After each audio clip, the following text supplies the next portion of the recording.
Hey, hey. I wrote a note that I wanted to share that kind of felt like a really great synopsis of where I'm at right now, combined with some reflections of everything that I've been moving through season one of Invisible Thread. The life that is yours is recognizable not because it feels easy, but because it feels true. The disruptions were not obstacles to that life, they were its architecture. It has been quite the journey going through this process of podcasting, of learning how to do a podcast, learning the technology, editing, video, audio, production, social media, just the nuance of all of it. Really wild, and major credit to everyone who has been doing this and continues to do this type of work professionally. It can be extremely challenging at times, but it's also so fun. Let's be real. We're doing it for a reason. It can be very entertaining. Uh, but wow, here we are. I am here in my house in Miami. It's been a stormy week, and I'm so excited that the sun has come out to play and spring is sprung and summer is around the corner. Mangoes are like a pretty major Miami mile marker for summertime. I went for a walk today and I saw trees loaded with baby mangoes. So I know the season is around the corner, which is so cool to be seeing and thinking about. Mangoes are definitely one of my favorite fruits as well. Have many super fond memories of climbing mango trees and eating mangoes until your stomach can't take it anymore, and having hands and shirts and faces covered in mango juice. Can't wait. This podcast had a mission. The podcast had a mission to explore connection in a time that I feel like humanity, is experiencing a level of disconnection that we have never really had to navigate before.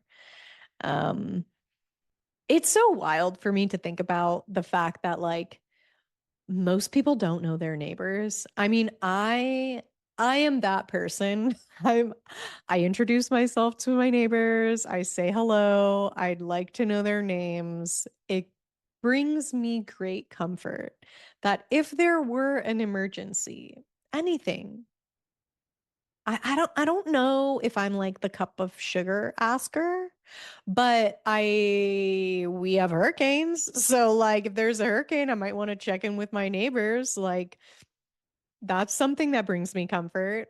Um, but that is not typical. Me even knocking on my neighbor's door and not being their Uber Eats driver is enough of a shock for them. Uh, when they find out that I'm their neighbor and I just want to meet them. It's usually friendly and brief, but then we get to start the conversation and happy to know them. And that brings me joy too. I like meeting people. That's a fun thing for me. I like flirting. That's fun for me. I like being in conversation with people and clearly listening to their stories, hearing their stories, having them ask me about mine. I think the getting to know you process is a really beautiful thing we get to share. Um, but The podcast. The podcast was an exploration of connection, is an exploration, continues to be an exploration of connection. And I knew there were going to be things that emerged from the conversations and from my reflections that I couldn't anticipate. So it's taken until now, the completion of the first season, to get to reflect on everything that came up through these conversations, to really identify what those threads were going to be. Probably my favorite and most exciting thread to pull on right now is the nature thread. So I am a nature girl through and through, true Florida baby, naked until it was inappropriate, playing on the beach, playing in the Everglades, on an airboat, find me in a mud buggy. I love being outside. I love being outside. I love running around. And I love plants. Who could have guessed I loved plants, given that I ended up studying agriculture after pursuing a fashion degree, uh, and then going into landscape and garden design and herbalism and that whole realm? Who could have guessed it? Nature girl through and through. I did not want that to inform my conversations, actually, like adamantly. I remember before beginning this process thinking to myself, okay, no matter what, like, I'm not going to be the one to bring up plants, or like, I'm not going to be the one to bring up nature in whatever capacity. Let's just let it play out, Evelyn. Lo and behold, every conversation had a pretty prominent mention of nature in one way or another. Again, unprompted. And it really made me so happy. I'd like to say the group of individuals who blessed me with their presence on this first season of the podcast don't all have backgrounds in nature. Some do for sure. Some found it in their own ways, and some seek it out as a place of refuge and healing and recharging. And I think we all, many of us, most of us, some of us, find nature at some point in our lives in our own ways. But getting to witness that and not being the one to prompt it was so cool. It was so cool to see and hear.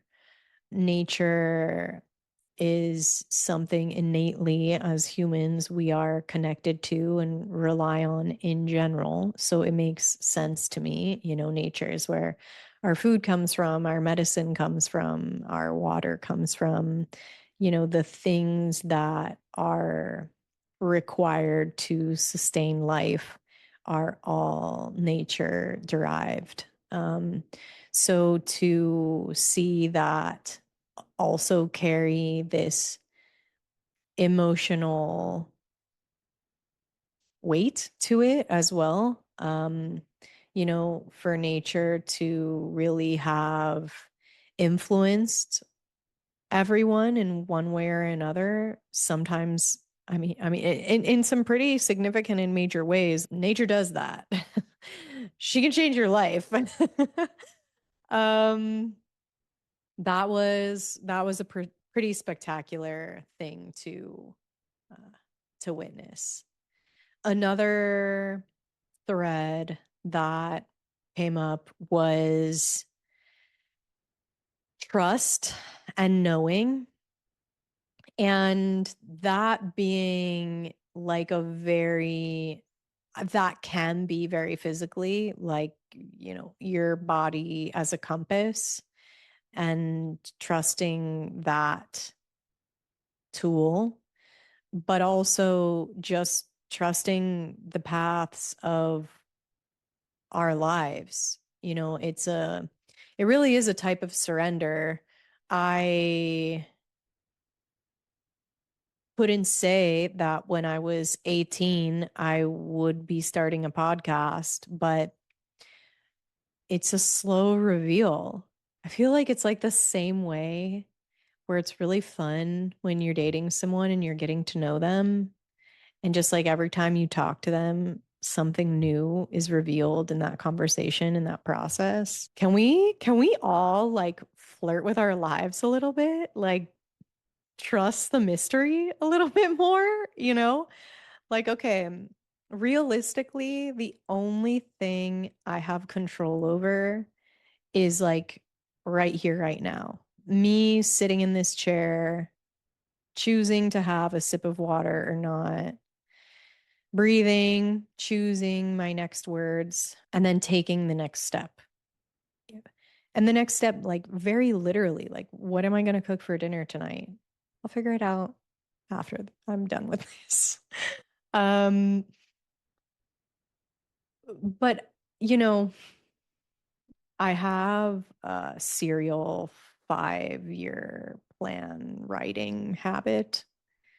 I love a plan. I really do. It brings me so much comfort. But it is like a living document.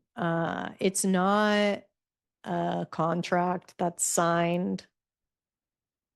It does have deliverables and there are timelines, but they change. They change constantly. And like you never really know what's going to happen. Like, I don't know, you could take a job and that like might have growth opportunities, it might not. Something could happen like in life that's really heavy emotionally, and you need to take time and space to navigate that. There are a million different reasons for why that plan will change. I still like to do it though. For me, it's like a very comforting practice to like, okay, I have a vision, and often the end goal is pretty similar, but there's just so many ways of getting to that end goal. So as things are changing, we can pivot with that. We can close our eyes, tug on that thread a little bit, and just kind of like let it guide us through the darkness. So I think that those two are really the main major ones for me. Like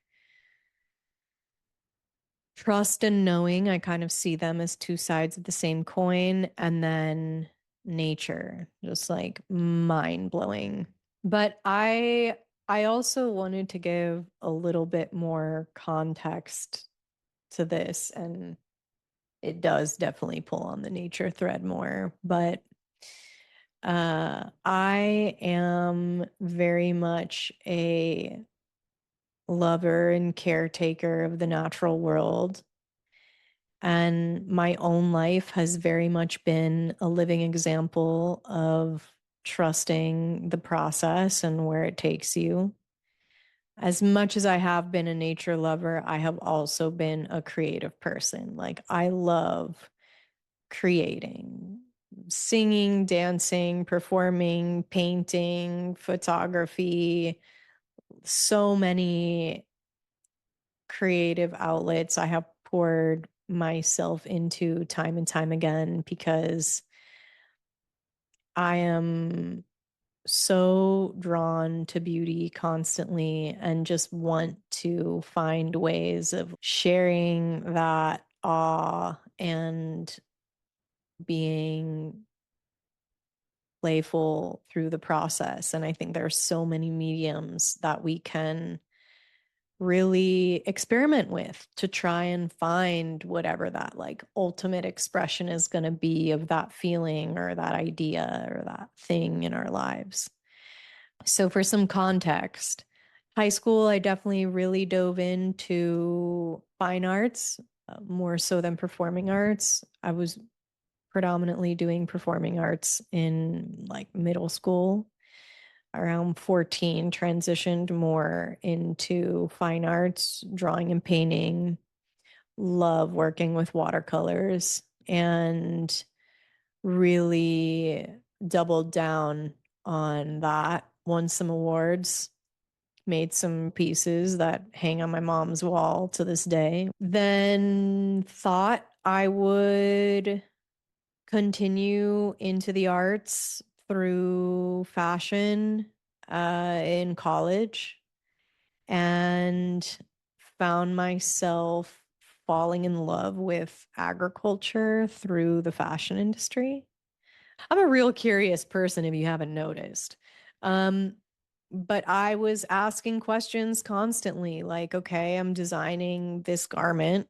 Who's making it? Where are they making it? Where's the fabric coming from? Who's making that? Where is that being grown? How are all these people being treated? What is going on here? And agriculture was the root of everything. And I fell in love with it and decided that that's what I wanted to study. So I'm living in LA studying fashion, decide to move home to Miami to essentially restart college 2 years in because none of my credits transferred out of my school at the time. And I started going to community college. They did not have the associate's degree that I needed to go on to study agriculture the way that I wanted to. So I worked with faculty to build my dream associate's degree. Shout out Miami-Dade College. Thank you for all of your patience and creativity in helping me build the degree I needed to then go on and study at the Evergreen State College. And I studied ecological agriculture and community development because those were things that I saw functioning hand in hand, both the design and implementation of farming systems, but also how they worked within communities at large. Because that's like kind of the goal, right? Like if we're growing food and we're creating materials, how are then those materials being distributed and how are we like organizing ourselves around those things? So, like big picture stuff. Uh, Wrap up my degree. Don't know where I want to live yet post graduation. 6 years into an undergraduate degree.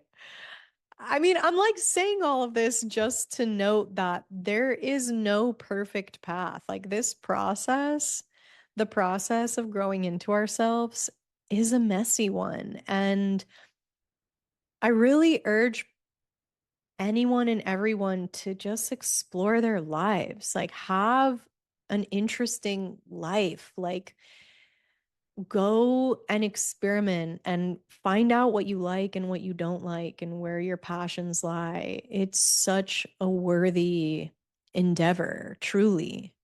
And this is such a beautiful world, and there's so many wonderful people. You never know who you're going to meet along the way. Like, look at this epic guest list that was with me through season one. Like, these are all people who have like crossed paths with me at one point or another just through living and life experience. Life is a really, really epic place to explore. Um, Graduate, decide to live in my car for a while before I decide to settle down, end up farming in many different states, uh, Florida, Washington, California, New York, and Hawaii before I landed on Michigan and ended up living in Detroit for some years. Had a large scale garden there that I was selling produce out of and making herbal products out of and working, with restaurants and small brands and with the James and Grace Lee Boggs School for after school programming, both on their campus and within my garden space. And it was flipping amazing. I ended up leaving Detroit after being there for almost 5 years and landed in Miami for a pretty epic job at Fairchild Tropical Botanic Gardens as their ethno-agronomist, which was another really incredible opportunity. And decided to depart from that space when I had ideas of my own in terms of what I wanted to create for my next business. And I had some traveling that I was doing for work in Hawaiian Islands and other subtropical and tropical regions on the planet because there are many comparable environments within the subtropics and tropics. It's very fun to explore. It's also really wild when you start to see patterns emerging in different spaces all over the world and just like how different cultures approach those different plants and species and times of year. We are very much an interconnected and interdependent planet. Um, and ended up in Miami running a landscape design and garden design business, still making products, mostly like loose leaf herbal teas. And then my accident, and then here I am, full reassessment. There have been moments throughout this twisty, turny journey where there have just been these like aha moments of, wow, yeah, like everything is connected. you know, Whether it's me exploring regions of the world or plant species or getting to know a community or getting to know myself all over again. I mean, I know that I'm seeking connection if I like really kind of get down to the root of what's going on. I'm really seeking connection most of the time. We're all seeking connection innately. I mean, we're a species that loves being in community. And there are varying degrees to that too, because I do love my alone time. But that doesn't negate the greater network of connection. And connection is not, it doesn't exist only within a communal space either. Connection is also something that is in all of us. Like we need to be connected with ourselves, and we also need to be connected to the natural world. Genuinely, like for our own health. Um, we need like clean air and water and food and, basic kind of human needs that come from the natural world. And it's a place of healing and rejuvenation and beauty. And it's also something that can totally just leave you in a state of awe and like change your life. And that can come from, a dramatic landscape or an a fish that you've never seen that like just blows your mind or a rock rock that glistens every color you could imagine in the sunlight. It's pretty magical. It's pretty magical, and it's all there to be witnessed and met and appreciated. I I think beauty in general is something that's like so deeply undervalued just in terms of like natural beauty, like things that just exist around us and with us for the heck of existing. Thank you, whoever. So I think connection is something that I crave. And in keeping with connection, season 2 of Invisible Thread is already well underway. And I will be recording this summer for a fall drop in August. Season 2 will be released to the world, similar to season 1, with a weekly episode. It'll be a little bit different, which I'm also very excited to explore. It's going to be a bit more nature centric. It will be a really fun and slightly altered exploration of connection as I continue to follow this thread and pay attention a little more deeply to ones that have already been named. I think like there are going to be some takeaways from you listening to this today. I really urge you to start a conversation with someone you don't know. Like, go flex that muscle. Go be awkward as shit. Just try. Stumble over your words. Put a little rock or like a coin in your pocket and rub it when you get nervous. I navigate anxiety. I know the tricks. Take some deep breaths. Go sit in nature. I love swimming. I love swimming. If I could like sit underwater for a while, that's definitely why I love free diving so much. Something about being in the ocean just sets me right. Maybe while you're at it, like go figure out what sets you right. Try flirting with yourself and like with your own life and see what comes from just like loving up on your own story and your own path. Again, there is no wrong way to do this thing. Like, you got up this morning, hurrah. That's, you're winning. You got up. Maybe you got dressed. You went to work. Get out of here. You're doing great. I was introduced to a new practice this year of trying to give every year, like the way people set New Year's intentions. I like the idea of giving our year's words. And I was having a really hard time trying to name this year. And I was stuck between two, but then I decided I'm just gonna rock both of them.